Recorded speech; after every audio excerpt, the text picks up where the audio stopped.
Hello, K1SPL here with Masumine Server's one and only Fuyuki Tsukigawa. I'll be making a video series of my playstyle on how I play Final Fantasy XIV with the controller. The purpose of this video won't be newcomer friendly, but it'll be for those who have already had Final Fantasy XIV experience, probably up to the first dungeon or maybe up to level 50. So you'll need a good amount of basic knowledge about Final Fantasy XIV to keep up with this video. Another purpose of this video is a majority of the players play with keyboard and mouse, but not a lot of people play with controllers, and it's kind of hard to base your playstyle if you haven't seen any other players play with controller. In this video, I'll go over my basic settings, including my HUD setup, my character settings, hotbars, my key settings, system configs, and my button configs. We'll start by going over the HUD setup. As you can see, and if you haven't already noticed, I use a parser called ACT. I revolve my right side of my HUD settings around my parser so that it doesn't get in the way of my display. I've also mixed things around according to my preferences, but you can set it up however you want it. The main focuses I wanted to touch up on are targeting. When you select a target, notice how I moved the bar down to the middle so it's easier to see. I've also changed where the focus target is. That way I can double up, and if I have to switch targets, I can still see the cast bars of the enemy or the bosses. What I've also done was my buffs are right above the enemy's target, that way I can see what buffs I have. Of course, HUD settings are all preferences, so you can set this up however you like. Next, we'll go over some character configurations. As you can see, I'm using the legacy type movement settings as for the standard type. The difference between the two is standard type makes you move like you're playing Resident Evil. The one thing I didn't like about standard settings was when you walk backwards, you move really slow. So when you're dodging AoEs, you really have to dodge sideways.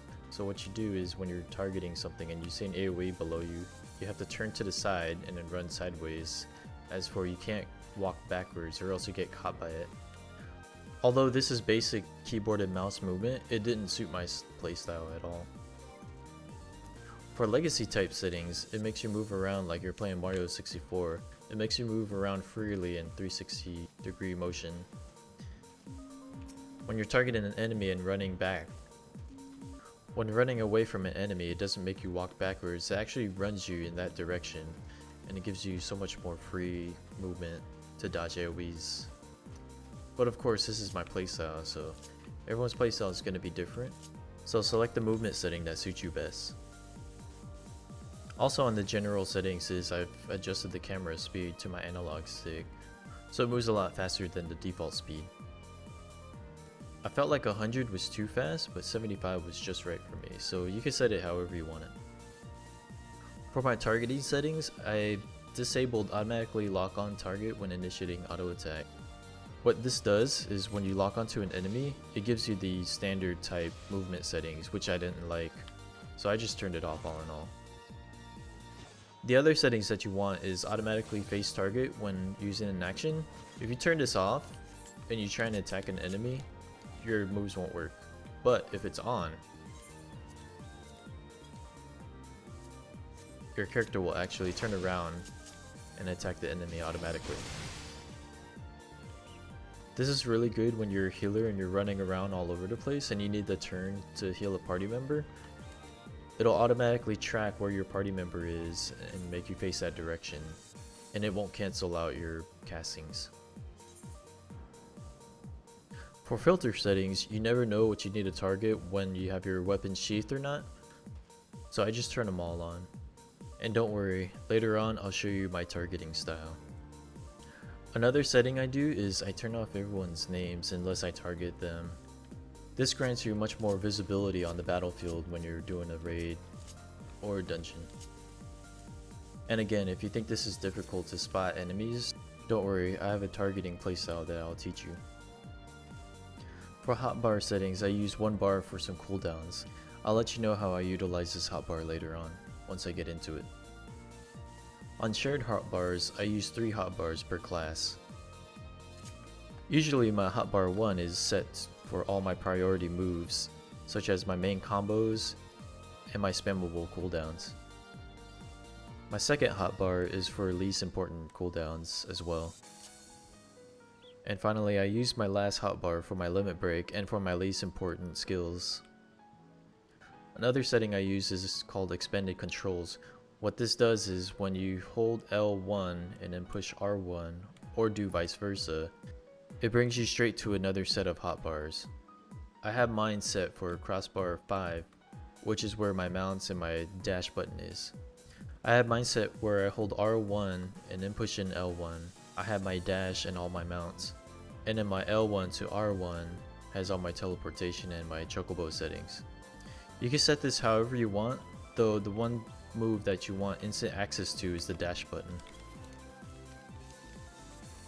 I'll show you how this comes into play later, especially for Stormblood. Now I'll go over some system configurations. The one thing I do disable is my auto run. I've had many a times where I've accidentally ran off of the ledge just because of this, or I've ran straight into enemies without knowing. Auto run really messes up with my playstyle, so I just get rid of it all in all. Also, one of my biggest playstyles is I've changed my buttons around. As you can see, my L1 and R1 buttons are to highlight the hotbars rather than L2, R2. When I first started playing this, I found that holding L2, R2 clipped into where I would push the L2, R2 buttons too quickly and push a skill and it wouldn't go off. I found it more accurate to change these to L1, R1, and the L1, R1 buttons are more responsive than the triggers. So the trigger buttons, there's some play in between it when trying to activate skills. So I found that sometimes my skills won't even go off because of it. With L1 and R1, it's more responsive, so I switched my top button. Another thing I found was during intense battling, I found myself pushing in the L3 button a lot. By default, it's draw weapon lock on, which what this means is when you target an enemy and you push in the L3 button, it brings you back to the standard type movement, which I didn't like. So what I did is I changed this to just draw and sheath weapon.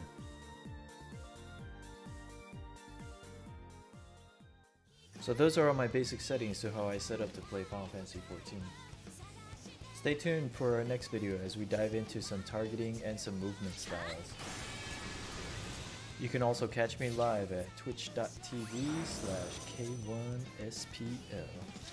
I'll catch you guys next video, and thank you for watching.